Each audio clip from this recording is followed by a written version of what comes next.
The other thing we're going to talk about is listening. Ordinary listening, we have a conversation already going in our head.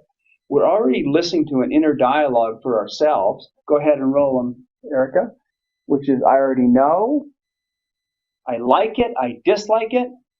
What are they really up to? I have suspicions. Do I believe this person or I disbelieve them? What's in it for me? Do I agree or disagree? Should or shouldn't? Those kind of things, right and wrong. We're already making all these judgments and labeling, and what's not happening when we have all those conversations is true listening to the other person. So I'm going to bring Ryan up, and he's going to talk a little bit about another paradigm for listening. Go ahead, Ryan.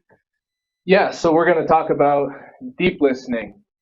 And I want you to imagine for a moment the thousands and thousands of years of evolutionary history that human beings have emerged from, in all the ways which we have been specialized to engage with and be attuned to our environment, to sense the presence of a jaguar, to understand the feeling of an enemy coming into your camp, to know in certain ways that we don't really think about in our modern society because we don't necessarily have to, right? Those of us who have the privileges of a first world citizenship, we don't necessarily have to engage with our environment in the same ways that our ancestors did. The benefit is that we have, most of us, many of us in America, have more comfort and more basic needs met. The issue is we stop using some of those faculties that give us access to other ways of knowing, other ways of relating, other ways of being engaged with the world. Now, what do I mean by that, and what does that have to do with listening? It has everything to do with listening, because when we only use certain parts of our brain to interact with our environment, to interact with our significant others, to interact with our colleagues, we don't listen the same way. We don't listen with presence. We don't listen with attention. We don't listen with mindfulness.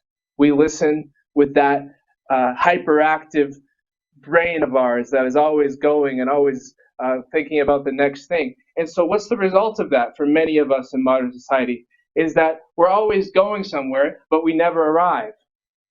And so many of us who have had those moments, those epiphanies, those deeper connections, we know how valuable they are when we can slow down and get out of the constant rush and din of society and just be with the person in front of us, be with our dog, be with our kids, be with our friends, not from a place of what's in it for me or what's going on in my head, but in a connection, in a reciprocal relationship, so that when I'm here with these people, I'm really here with them. So we're going to talk a little bit about how you can do that. And if we could go to the slides, I'll go ahead and make that clear. Sure, I'll go ahead and put this chart over as well. Now, again, I just want to reiterate, this isn't something that is outside of what it is to be human. This is a deeply and intrinsically a part of being human. It's about dropping the parts of us we're used to having active and going to a deeper level of who we are.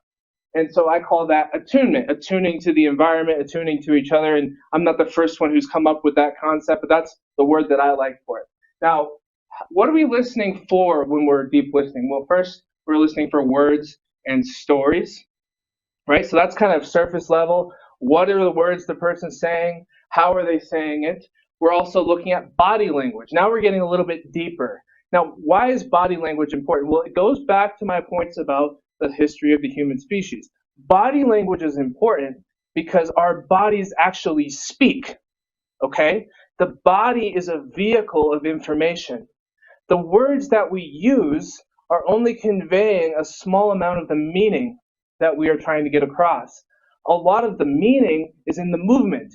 It's in those nuances that you can't quite put your finger on, the twitch of the eye, the holding tension in the face, the crossing of the arms, and that stuff all communicates. So as a listener, when you're deep listening, it's incredibly powerful to just pay attention to body language. Now, what I don't want you to do is to analyze, because then you're just back in the same issue I started with.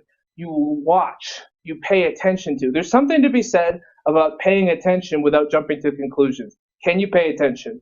That's the deep thing about body language. And then, as you pay attention, you might start seeing images or having images occur to you. And I don't just mean visual images. Sometimes images come as full-bodied sensations with their own patterns of perception. And also, that's sensations and emotions, okay? Now, as you listen more and more deeply throughout the course of time to a person, you're going to notice certain concepts, ideas, and themes emerge. Now, these are reoccurring ways of being that a person seems to inhabit, and that gives you sort of an overall intuition about something that is emerging out of this person's being, out of their presentation.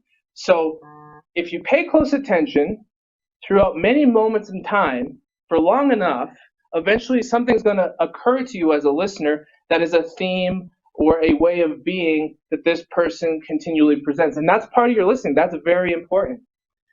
Now, here's the big one. This is back to the word intuition. Energy. Now, what is energy? Energy is that field that we experience as human beings, but we can't describe it with any of our logical terms or anything that can be easily pinned down. Yet we know we feel it, right? So if you rub your hands together really vigorously right now, you're going to feel energy in your hands. You feel it directly. The same thing occurs with listening. Something comes across. Now, you're not going to feel it if you're analyzing or if you're hyper-focused on trying to figure out what is it that I need to be doing right now. You're going to feel it through presence, as my father outlined to you earlier, the importance of presence. Now, as you're listening, you're going to get these waves once you practice, right? This isn't something that's going to happen overnight for many of you, but as you practice more and more, you'll start experiencing waves of energy. And again, it's not necessarily something that you have to take as this far-off, abstract idea. Try it out and see for yourself. It is just a fact of human experience that we can feel energy, regardless of where we think that might come from, whether it's biological or spiritual. That's not part of the question I'm currently asking. Opening to energy, though, is just a part of what it is to be human, that we can feel those things. Now, you're not going to have time to do this exercise today, but when you're listening, a very powerful way to do that is to reflect what you're hearing. You know, Chris, what I heard you say is that you're really struggling at home with your wife right now, and it's really been painful, and you're watching your son take it all in, and you know that it's just a really difficult thing, but as a father, you feel helpless. See, that's a summary of what you heard, or it could be something less intense than that. Wow, it sounds like you're really happy you just met that deadline. I can just see it coming off of your body. It's just amazing that you've been sharing this with me. Am I hearing you correctly, how joyous you are? So you always ask, am I hearing you? How did that land for you? Because then they have the right to say, well, here's another piece of it. It's not quite this, it's this. And that's a part of the process of listening, is that you're coming into attunement with the other person or people around you. So what I want you to try sometime, if you have time tonight or another day this week, just humor me. Find a person you care about, whether it's a colleague, a significant other, a friend, a child, whatever it would be, and practice listening. Don't go into analytical, just go into feeling, and use these principles not as something that you have to adhere to with perfection, but as a guideline that you can embody and start to feel what it might be like to experience this.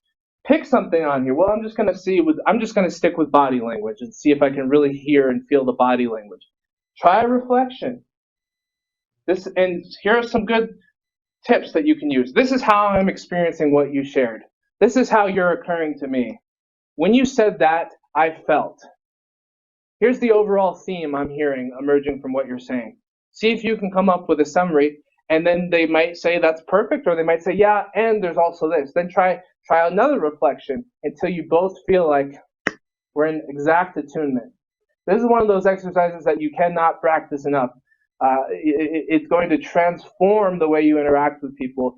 Some of you might already work this way in your lives and know that it's very powerful. So deep listening is one of those things that living in the gap It's a foundational principle of what we do, because if you're going to be a leader, you also have to be open to listening and receiving. Otherwise, you're not leading. You're trying to shove things down people's throat, or you're trying to control things. Leading is about receiving as well. So I'm going to leave it there for now. Yeah. Awesome. Thanks, Ryan. I would say, I'm a real estate developer, and I find that this exercise, like if I get a city group together, a table of 20 people, engineers, this is the most important exercise to make sure, because I know it's 2 months to get those people back at the table. And if I don't hear them and reflect back and know exactly what it is, then I've really lost a big opportunity. So it's a big practice. Thank you, Ryan.